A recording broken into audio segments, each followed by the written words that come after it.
Heart attack का connection दांत से हो सकता है? चौंक गए ना आप? जी हाँ, दांत की बीमारी से हार्ट अटैक भी हो सकता है।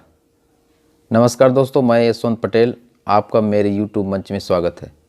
आज हम दांत की प्रॉब्लम पर ही बात करेंगे।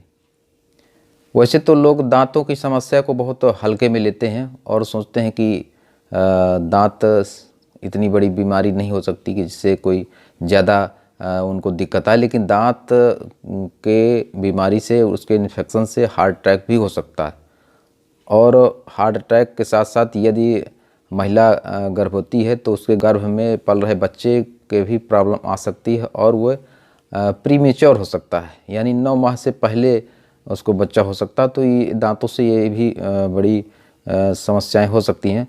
और इससे और भी क्या क्या समस्या हो सकती हैं और कैसे हो सकती है और इससे क्या समाधान हो सकता है, इसी पर आज हम बात करेंगे। और दांत के वरिष्ठ रोग विशेषज्ञ हैं डॉक्टर राजीव पाल से। आइए आज उनसे बात करते हैं कि कैसे सावधानी बरतें और कैसे उससे बीमारी बढ़ने ना पाए और उससे हमें कोई दिक्कत ना हो। आप बात करते हैं डॉक्टर राजीव पाल से, जो संयुक्त जेल अस्पताल सोनेपुर में तैनात हैं। डॉक्टर साहब, दांतों के प्रॉब्लम से क्या हार्ट अटैक भी आ सकता है और इसमें कैसे क्या क्या हो सकता है, कौन कौन से रोग हो सकते हैं और इससे कैसे लोग बचाव करें? जी हाँ, आपने बिल्कुल सही कहा। दांत की बीमारी की वजह से इंसान को हार्ट अटैक भी आ सकता है। दरअसल होता क्या है, लोग दांतों को बहुत हल्के में ले लेते हैं, कहते हैं कि भाई दांत हैं तो छोटी मोटी बीमारियाँ ही हो सकती है। लेकिन अगर गंभीर समस्याओं की तरफ अगर हम ध्यान दें तो दांतों में जो सबसे गंभीर समस्या है वो हार्ट अटैक है, जिसे हम लोग मेडिकल भाषा में सब एक्यूट बैक्टीरियल एंडोकार्डाइटिस कहते हैं। अगर दांत में कीड़ा अगर लगा हुआ है और वो बैक्टीरियल इन्फेक्शन जो है हमारी धमनियों के द्वारा, जो हमारे खून का बहाव होता है उसके द्वारा, जो बैक्टीरिया होते हैं वो हमारे अगर हृदय तक पहुंच गए तो हमें हार्ट अटैक की संभावना भी हो सकती है। तो इससे क्या क्या क्या बचाव करें लोग? इससे बचाव करने का इससे बस एक ही तरीका है कि पहला तो आप अपनी दांतों की सफाई मेंटेन रखें, उसे बनाए रखें। मतलब सुबह शाम दोनों टाइम ब्रश करें। और अगर कभी किसी दांत में बाई चांस अगर आपका कीड़ा अगर लग गया है तो आप अपने नज़दीकी अस्पताल में जाके, या सरकारी अस्पताल हो या प्राइवेट अस्पताल, जहाँ भी आप दिखाएं, किसी डेंटिस्ट को आप दिखाएं। और जिस दांत में भी कीड़ा अगर लगा हुआ है तो उसमें उसको कीड़े के मतलब उसकी दांत की सफाई करवा के उसमें फिलिंग करा ले, उसमें मसाला भरवा ले। इससे आपकी जो बैक्टीरियल इन्फेक्शन होने के चांसेस जो रहते हैं वो ख़त्म हो जाते हैं।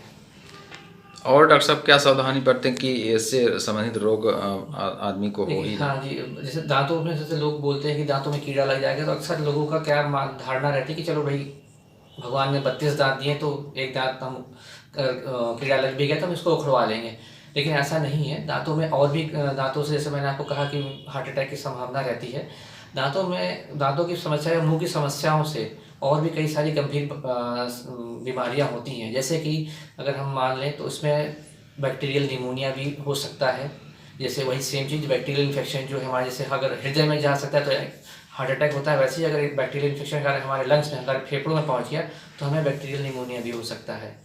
और अगर गर्भवती महिलाओं में अगर उन्हें मसूड़ों की समस्या हो गई, मतलब पायरिया अगर इसको कहते हैं, अगर हो गया तो उससे खतरा जो होने वाले बच्चे में उसमें भी हो सकता है। उसमें प्रीटर्म बर्थ हो सकती है या लो बर्थ भी हो सकता है। तो इससे सिर्फ दांतों में ये नहीं समझना चाहिए कि सिर्फ दांतों की वजह से जो है कुछ नहीं होगा, लेकिन उससे कई सारी गंभीर समस्याएं भी हो सकती हैं। ये सर प्रीटर्म बर्थ बोला तो ये क्या आदमी क्या समझे? प्रीटर्म बर्थ मतलब ये है जो समय से पहले बच्चा, जैसे जो डिलीवरी जो होती है 9 महीने पे होती है, लेकिन अगर दांतों में गर्भवती महिला को गर्भ के दौरान अगर उसे पायरिया की शिकायत हो जाती है तो वो इन्फेक्शन जो है होने वाले बच्चे में भी पहुंच जाता है और उससे जो है प्रीटर्म मतलब समय से पहले बच्चा हो जाएगा, प्रीमेच्योर। हाँ, प्रीमेच्योर हो जाएगा। और आपको पता ही होगा कि प्रीमेच्योर अगर बर्थ होता है तो उसमें कई सारी समस्याएं बच्चों में हो जाती हैं। उसके बच्चों के जो है और बच्चे के जो ऑर्गन्स जो होते हैं वो पूरी तरह से डेवलप नहीं होते हैं, जैसे फेफड़ा नहीं डेवलप होता है, हृदय नहीं डेवलप होता है पूरी तरह से। तो अगर समय से पहले बच्चा तो उसको कई सारी समस्याएं फिर उससे रिलेटेड कई सारी समस्याएं फिर हो जाती हैं। थैंक यू डॉक्टर साहब।